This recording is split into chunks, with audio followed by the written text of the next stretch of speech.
नमस्कार मित्रांनो, माझी लाडकी बहीण योजना कायमस्वरूपी असेल, त्यामुळे विरोधकांच्या खोट्या प्रचाराला बळी पडू नका असे आवाहन मुख्यमंत्री एकनाथ शिंदे यांनी काल केले। या योजनेच्या विरोधात सावत्रभावांनी काही जणांना न्यायालयात पाठवलं देखील आहे, पण न्यायालयही योजनेस न्याय देईल असे मुख्यमंत्र्यांनी काल सिल्लोड येथे मुख्यमंत्री लाडकी बहीण योजनेतील लाभार्थी अर्जांपैकी 2 लाख अर्ज मंजूर केले असल्याचे शुक्रवारी सांगितले। यावेळी मोठ्या प्रमाणात लाभार्थ्यांची उपस्थिती देखील तिथे होती। सरकार महिलांना आर्थिक, सामाजिक व राजकीयदृष्ट्या पुढे आणण्यासाठी प्रयत्न करत आहे, त्यामुळे विरोधकांमुळे खोटा प्रचार देखील सुरू करण्यात आलेला आहे।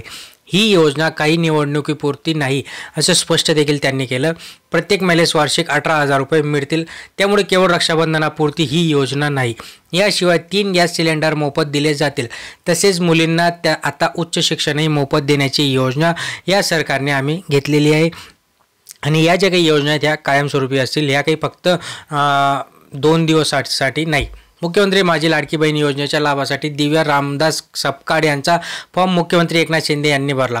तो फॉर्म जिल्हाधिकाऱ्यांकडून मंजुरी देखील या प्रक्रियेसाठी सुपूर्द केला। मुख्यमंत्री लाडकी बहीण योजनेमुळे राज्यातील करदात्यांवर आर्थिक बोजा पडणार आहे असा दावा करून ही योजना रद्द करण्याची मागणी जनहित याचिकेद्वारे शुक्रवारी उच्च न्यायालयात करण्यात आली होती। नवी मुंबईत देखील सनदी लेखापाल नावेद मुल्ला यांनी या योजनेस आव्हान दिले आहे।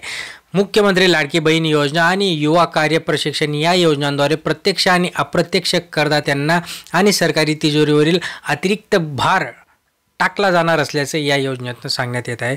या योजनेअंतर्गत लवकरच निधी वाटप सुरू होईल, त्यामुळे योजनेला अंतरिम स्थगिती देण्याची मागणी याचिकेत करण्यात आलेली आहे।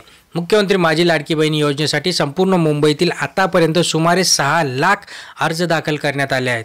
या अर्जाची छाननी प्रक्रिया सुरू असून छाननीकरिता प्रत्येक विभागातील स्वतंत्र कक्ष देखील यामध्ये सुरू करण्यात आले आहेत। प्रति तास 40 अर्जाची छाननी देखील करण्याचे आदेश यावेळी सरकारकडून देण्यात आले, म्हणजे एका व्यक्तीने 40 अर्ज छाननी केलीच पाहिजे।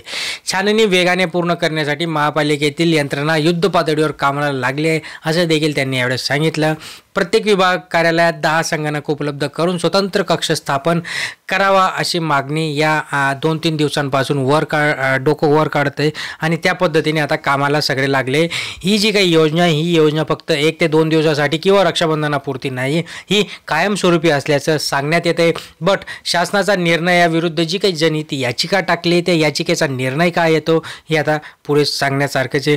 पण याच्यामध्ये पॉझिटिव्ह घ्या मित्रांनो, जे काही रिझल्ट मागचे आले आहेत की जे सरकार आणि सरकारने जर काही सरकारच्या विरोधात देखील जर कोणी याचिका टाकली तर ती फेटाळली येते। सगळे काही निर्णय ते सरकारच्या बाजूने लागतात आणि म्हणूनच याही निर्णय आता याच सरकारच्या बाजूने लागेल आणि ही योजना कायमस्वरूपी असणार आहे। माहिती आवडल्यास नक्कीच लाईक करा, शेअर करा, सबस्क्राईब करा, शेजारी घंटीचं बटन ऑन करा। धन्यवाद।